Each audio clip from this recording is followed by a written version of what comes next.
Bem-vindos, comandante Byte! Estamos aí de novo no Debate Creator para mais uma aula de lógica matemática. E na aula anterior, se você não viu a aula anterior, não se preocupe, tem link aí na descrição para a aula anterior. Nós falamos sobre as operações lógicas fundamentais. Falamos sobre negação, falamos sobre conjunção, falamos sobre disjunção e falamos sobre a disjunção exclusiva, que são todas as operações lógicas mais fundamentais que nós temos para trabalhar na lógica matemática. E a gente também aproveitou para apresentar as tabelas verdade dessas operações lógicas fundamentais. Só que nós não falamos na última aula de duas operações lógicas um pouquinho mais complexas, ainda são operações fundamentais da lógica matemática, só como elas são um pouquinho mais complexas, a gente separou numa aula específica para falar só sobre elas. E essas duas aulas são a condicional e a bicondicional. Então, pessoal, vamos aqui para o quadro branco e vamos começar a falar sobre o que é a condicional. O que é a condicional? Linguagem de programação, né? É o C, P, então, que. Todo mundo que já programou em qualquer linguagem de programação sabe o que o if significa. Então, a condicional é o famoso if das linguagens de programação. Isso aqui significa que o que só vai ser executado caso o P seja verdadeiro. Então, como é que a gente resolve esse cara aqui? Como é que a gente resolve essa operação lógica aqui? A condicional é um pouco complicada de explicar porque ela é pouco intuitiva quando a pessoa pensa em questão de se deduz. Uma coisa que a galera costuma falar, por exemplo, se P se deduz que. Isso aqui é um erro, tá? Não faça isso. Porque o que não necessariamente está atrelado ao P. Isso aqui é a validação lógica de valores P e Q. Então, a condicional, ela também é representada pela setinha para cá. Então, se você vê nas literaturas P, setinha Q, isso aqui se traduz como se P, então Q, que é a condicional, né? Isso aqui é uma condicional. E a tabela verdade desse cara aqui é assim, ó. A gente tem P aqui, Q aqui e P condicional Q, tá? E agora é a hora que complica a cabeça da galera. Então vamos fazer aqui a tabela verdade. VVFF. A gente já viu como se faz essa tabela verdade lá na aula anterior. Então assista a aula anterior, tem link aí na descrição. Aqui VF, VF, certo? Quando é que a nossa queridíssima condicional é falsa? A única maneira da nossa condicional ser falsa é quando o antecedente é verdadeiro e o consequente é falso. Nesse caso aqui, CP, então, Q, a gente chama que esse P, como ele vem antes, a gente chama ele de antecedente. E esse Q aqui a gente chama de consequente. Então vamos lá. Quando o antecedente, que nesse caso é o P, for verdadeiro, e o consequente, que nesse caso é o Q, for falso, a premissa é falsa. Todos os outros casos, a tabela verdade é verdadeira. E aí, ninguém entende isso. Por que que a coisa funciona dessa forma? O antecedente a gente também chama de premissa. Então, quando a premissa é verdadeira e a conclusão é verdadeira, cabe dizer que é uma verdade. Por quê? Porque aqui nós sabemos que você partiu de uma premissa verdadeira e chegou numa conclusão verdadeira. Então é verdadeiro. Aqui também é intuitivo. Se eu partir de uma premissa verdadeira e cheguei a uma conclusão falsa, é falso. E também isso aqui é bastante intuitivo da gente concluir. Baseado... O que é pouquíssimo intuitivo para a gente concluir são esses dois casos aqui. A maioria das pessoas acha que porque a premissa é falsa, o resultado de ser então Q seria falso. Só que na lógica matemática não é assim que funciona.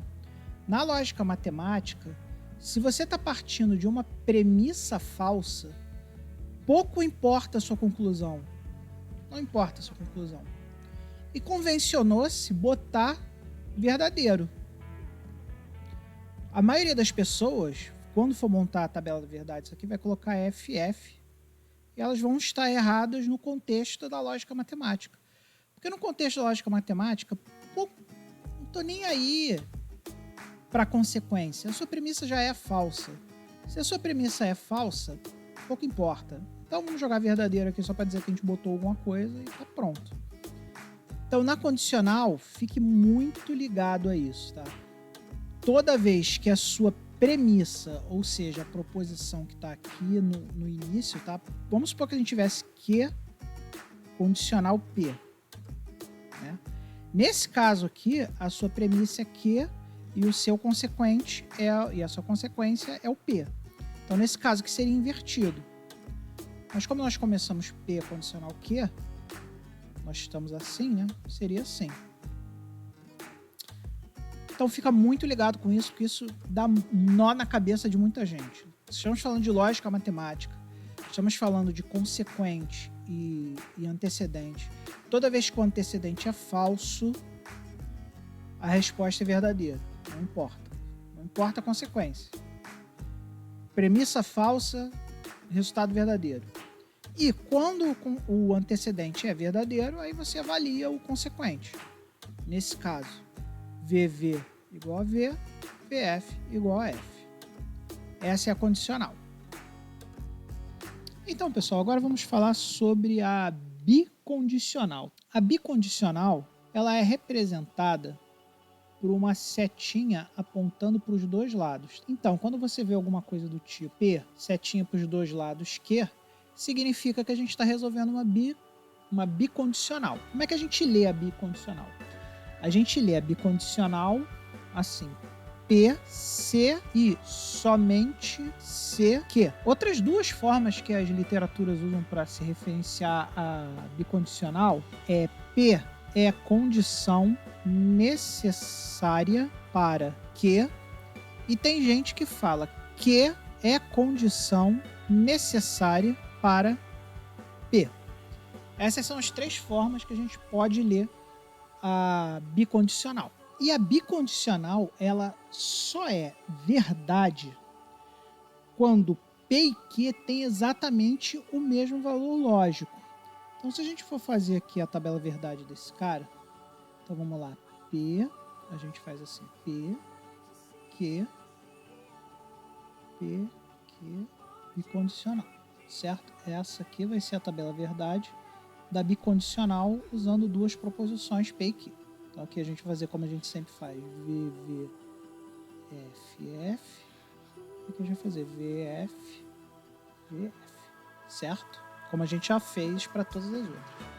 Então, seguindo aquela regrinha lá, que quando o valor do antecedente e do consequente são iguais, é verdadeiro. Então a gente bota V aqui, bota V aqui. Para todos os outros casos é falso. Então aqui. Então essa é a tabela verdade da bicondicional. Se a premissa é verdadeira e o consequente é verdadeiro, verdadeiro. Se a premissa é falsa e o consequente é falso, verdadeiro. Se a premissa é verdadeira e o consequente falso, falso.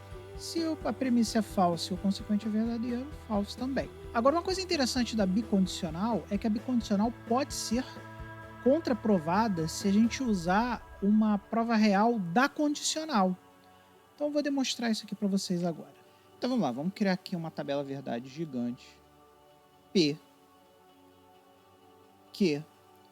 Aí aqui nós vamos fazer P condicional Q. Depois nós vamos fazer Q condicional P. E isso aqui é um pouco diferente de tudo que a gente fez até agora. E vamos fazer aqui por último o P bicondicional Q. Então aqui a gente põe V, F. Aqui a gente põe V, F, certo? E aí a gente vai fazer aqui. Toda vez que a premissa é falsa, o resultado é verdadeiro. Já sabemos disso porque a gente viu lá na condicional. Aí aqui, V com V é V, V com F é F. Esse é P condicional Q. Agora vamos fazer Q condicional P. Então a gente começa do Q aqui. Então aqui, premissa falsa, verdadeiro. Premissa falsa, verdadeiro. E aí vamos ver, V com V é V, V com F Certo? Certo. Então aqui resolvemos P condicional Q condicional P. Agora aqui é a parte que a gente quer demonstrar. Então aqui, P bicondicional Q, VV é verdadeiro, FF é verdadeiro, VF é falso, FV é falso. Então o que a gente quer demonstrar nisso tudo aqui, ó? Quando P condicional Q e Q condicional P são verdadeiros, a bicondicional é verdadeira, ó.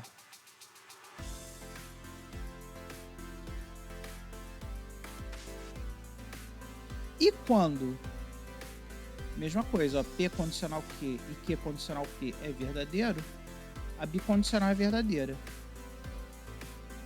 Então, o que eu quero dizer com isso aqui? Toda vez que a gente tiver uma bicondicional e a gente quiser fazer a prova real se esses valores aqui estão certos, basta você fazer a P condicional Q e a Q condicional P. Se os valores forem iguais, você sabe que a sua bicondicional você resolveu ela certinho. Então é isso aí, pessoal. Agora, nós já vemos aqui que nós já estamos começando a trabalhar com as tabelas verdades um pouco mais complexas. Apesar de nós já termos todas as operações lógicas fundamentais cobertas, agora que a gente aprendeu a condicional e bicondicional, a gente já sabe todos, nós estamos trabalhando só com duas proposições. A partir das próximas aulas, a gente já tendo esse conhecimento base de todas as operações lógicas primordiais, a gente vai começar a atacar o lado das proposições. Então nós vamos começar a aprender a resolver requisitos, por exemplo, com P, Q e R, por exemplo. Nós vamos começar a olhar mais proposições e conseguir resolver requisitos muito mais complexos usando diversos conectores lógicos, que foi o que a gente aprendeu até agora. Então fica ligado nas aulas, assiste. Se você não assistiu às outras aulas, pega a playlist de Lógica Matemática, começa a playlist Lógica Matemática da primeira aula, vai evoluindo aos poucos, são só 15, 20 minutinhos todo dia, não precisa se preocupar, vai fazendo com calma, toda sexta-feira tem uma aula nova. E não se esqueça, se você está gostando das aulas, está conseguindo aprender alguma coisa, não se esqueça de se inscrever e compartilhar com seus amiguinhos que também podem estar precisando aprender lógica matemática e que também queiram se tornar programadores. Muito obrigado para você que está assistindo e, acima de tudo, nunca se esqueça, meu querido. Seja feliz. Se você gostou do que assistiu no canal hoje, não se esqueça de se inscrever no canal e compartilhar com seus amigos. Eu preciso de você para continuar criando conteúdo dessa qualidade. E nunca se esqueça, seja feliz.